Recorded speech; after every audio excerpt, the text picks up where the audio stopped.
Satu lagi film Talapati Vijay yang layak ditonton.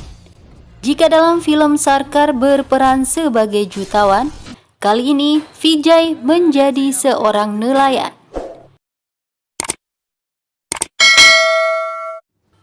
Dilaporkan sebanyak 60 nelayan dari Yasnagar, pesisir Tamil Nadu hilang akibat cuaca ekstrim. Petugas belum berhasil melakukan pencarian. Setelah beberapa saat, mereka akhirnya kembali. Hidup para nelayan diselamatkan Sura, seorang pemuda nelayan yang selama ini dikenal hebat. Sura yang diperankan Joseph Vijay tinggal bersama ibunya di kampung nelayan itu. Para penduduk sangat mencintainya. Sehari-harinya dijalani dengan membantu sesama. Tidak segan-segan, jalan kekerasan digunakan untuk menyelesaikan masalah yang ada. Misalnya saja ketika ada seorang istri yang mengeluhkan kelakuan suaminya, Sura membantu dengan ringan tangan. Urat takut Sura memang telah putus. Yang ada hanya keberanian dan pengabdian. Penduduk setempat menganggapnya sebagai pelindung, pembela kaum lemah. Bagi orang tua, Sura adalah anaknya. Bagi muda-mudi, Sura adalah saudaranya. Ada satu janji Sura yang tak akan diucapkan pemuda manapun di dunia. Dia tidak akan menikah sampai bisa memberikan rumah layak bagi warga. Sudah cukup lama, warga hidup menderita ketika musim hujan tiba. Rumah permanen sangat dibutuhkan agar bisa hidup bahagia. Terdapat 1.400 kepala keluarga di kampungnya. Dia selalu berusaha mencari cara bagaimana membangun rumah untuk semua warga. Desakan dari ibunya agar segera menikah dianggap angin lalu saja.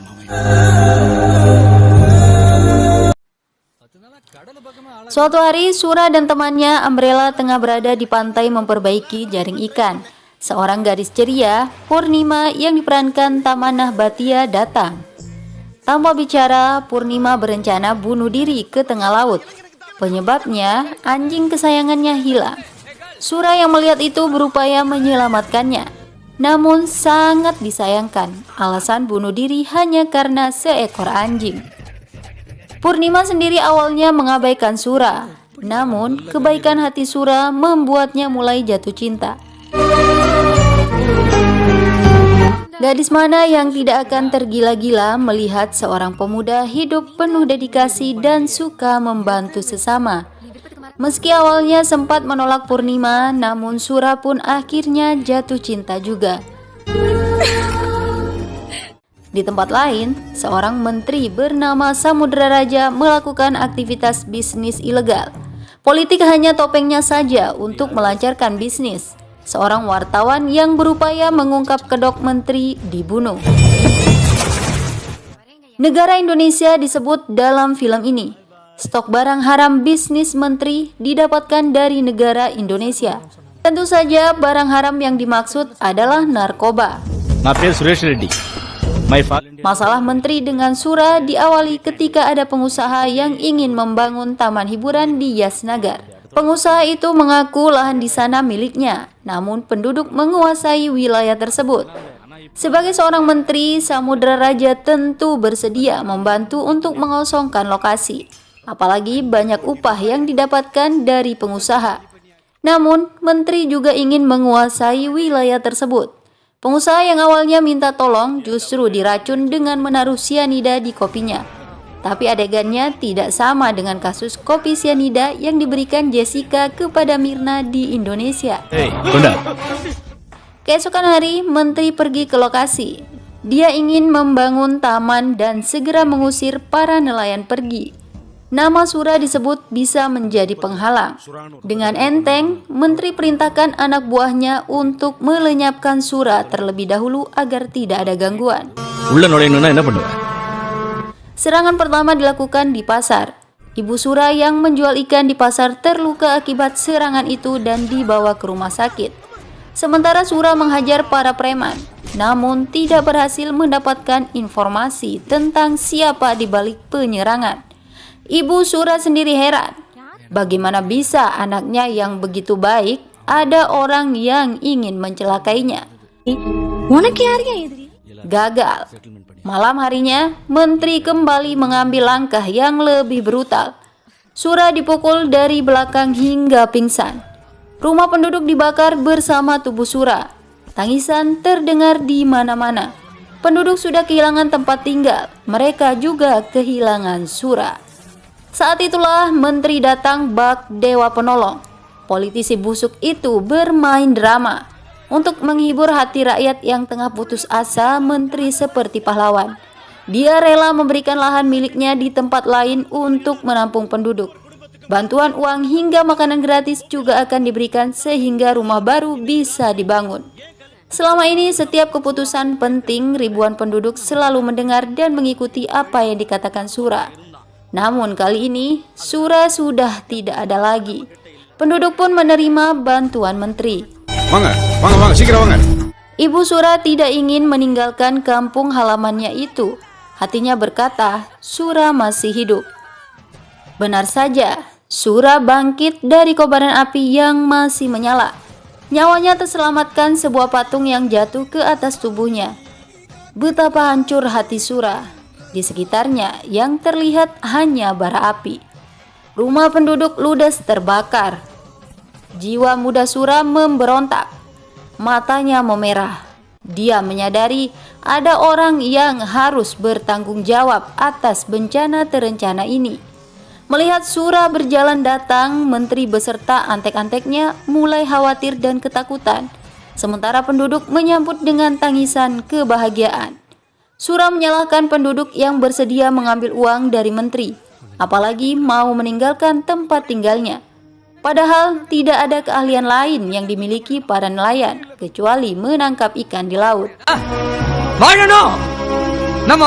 Melihat Sura marah, penduduk langsung mengembalikan uang yang sudah diterima. Mereka benar-benar sangat menghormati Sura meski masih muda. Kini giliran menteri yang tidak tahan. Dia memanggil Sura, menanyakan apa yang diinginkan Sura agar mau meninggalkan tempat tersebut. Diakui pula bahwa kampung itu sengaja dibakar. Menteri ingin menyogok pemuda hebat itu dengan uang berapapun yang diminta. Perih hati Sura mendengarnya. Kecurigaannya terbukti. Ternyata sang menteri yang berada di balik semua bencana. Rasa sedih dan marah mengaduk jiwanya, apalagi ditawari suap. Sepanjang hidup Sura tidak ada yang pernah berani membeli harga diri dan prinsipnya. Melaporkan kepada polisi tentu saja tidak mungkin. Sura akan menyelesaikan masalah tersebut dengan caranya sendiri. Meski musuhnya seorang menteri, dia tidak takut sama sekali.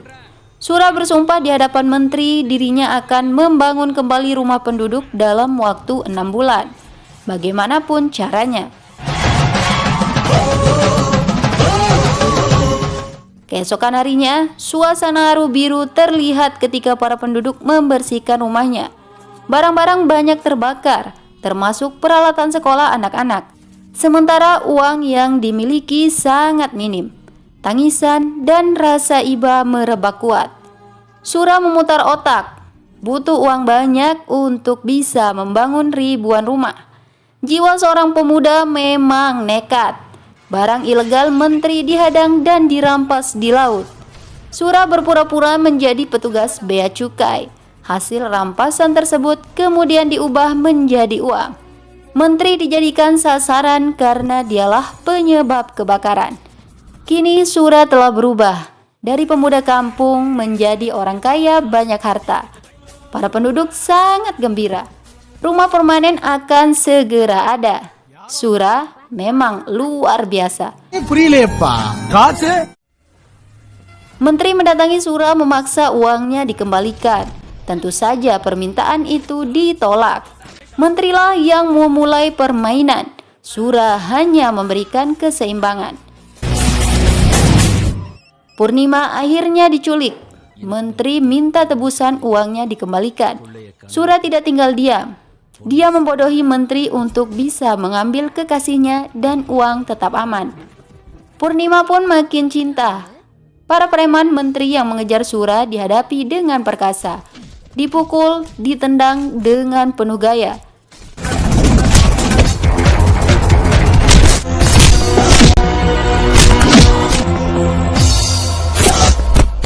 Menteri rupanya tidak putus asa. Kali ini dia mengirim inspektur polisi Das untuk menangkap Sura dengan kasus rekayasa. Polisi itu memang membenci Sura karena sempat merasa tidak dihormati. Tidak main-main, Sura dibuatkan kasus terjerat narkoba. Dia disidang di pengadilan.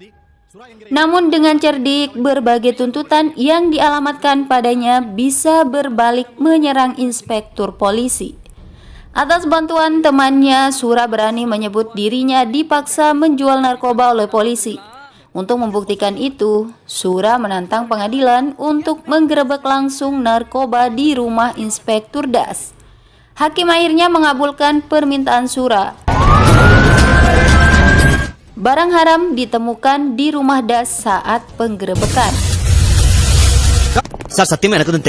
Narkoba sebenarnya ditaruh oleh Umbrella, teman Sura. Semua itu dilakukan sebagai pembalasan untuk Das yang telah menjebak Sura. Adanya narkoba yang ditemukan di rumah Das membuat Sura diputuskan bebas. Sementara Das diborgol dan disidang. Hal itu semakin membuat menteri marah. Apalagi Sura kini berani melecehkannya. Dia tidak akan membiarkan rumah untuk penduduk dibangun. Kekuasaan digunakan. Menteri memerintahkan pejabat setempat untuk merobohkan seluruh rumah yang sudah setengah jadi. Alasan yang digunakan, lahan di sana adalah milik pemerintah. Sura dan seluruh penduduk diminta untuk segera mengosongkan tempat tersebut. Hal itu tentu saja membuat Sura kaget. Dia memohon agar dibiarkan tetap tinggal di sana. Apalagi penduduk tidak pernah meminta pemerintah untuk membangunkan rumah. Semua dilakukan sendiri, sangat tidak manusiawi. Rakyat sendiri ingin diusir seperti anjing oleh pemerintah. Pejabat kolektor tersentuh hatinya. Dia akhirnya menolak perintah menteri. Penduduk akan diberikan sertifikat tanah atau dokumen kepemilikan agar posisinya kuat. Namun dengan syarat harus ada bukti bahwa penduduk tersebut memang tinggal di sana. Masalahnya seluruh dokumen kependudukan sudah terbakar. Beruntung, Sura sempat menyimpan kartu ration milik penduduk. Kalau di Indonesia, kartu ration ini seperti kartu Raskin. Dan sekali lagi, Sura menjadi penyelamat bagi penduduk. Rumah yang selama ini diidamkan juga akhirnya bisa selesai dibangun. Segala cara sudah dilakukan menteri, tapi tetap saja gagal. Jalan terakhir dipilih, menghancurkan rumah di kampung itu. Bukan hanya rumah, orang-orang yang berada di wilayah tersebut juga akan hancur berkeping dengan letupan bom berkekuatan tinggi. Sura sempat melihat anak buah menteri, dia mengejarnya. Namun Sura dijebak dengan jaring. Dia pun tertangkap. Kini menteri bisa tertawa bahagia. Sura berada di bawah genggamannya. Kesombongan Sura segera akan hancur bersama rumah yang telah dibangun. 10 menit lagi, seluruh penduduk juga akan mati terkena bom. Mendengar itu, Sura tidak menunjukkan rasa iba. Ketakutannya belum terlihat, justru dia tertawa. Ternyata di acara peresmian rumah itu ada anak dan istri menteri. Apabila bom meledak, menteri juga akan menderita. Menteri langsung memerintahkan anak buahnya untuk menonaktifkan bom. Namun sangat lamban. Sementara waktu tinggal sedikit lagi.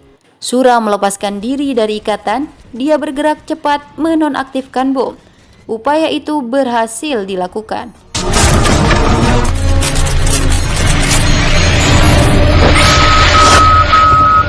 Hati menteri tidak tersentuh sama sekali. padahal nyawa anak dan istrinya telah diselamatkan. Dia tetap ingin membunuh Sura dan seluruh penduduk. Pertarungan di atas kapal laut terjadi. Satu orang melawan menteri dan seluruh anak buahnya. Meski sempat kewalahan, Sura berhasil memenangkan pertempuran.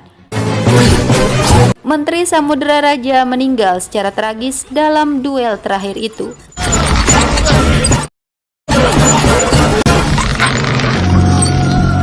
Sura bisa kembali ke kampungnya dengan tenang. Seluruh warganya bahagia karena memiliki rumah. Sumpah Sura juga sudah tertunaikan. Dia pun akhirnya mau menikah dengan Purnima. Sebuah akhir film yang membahagiakan.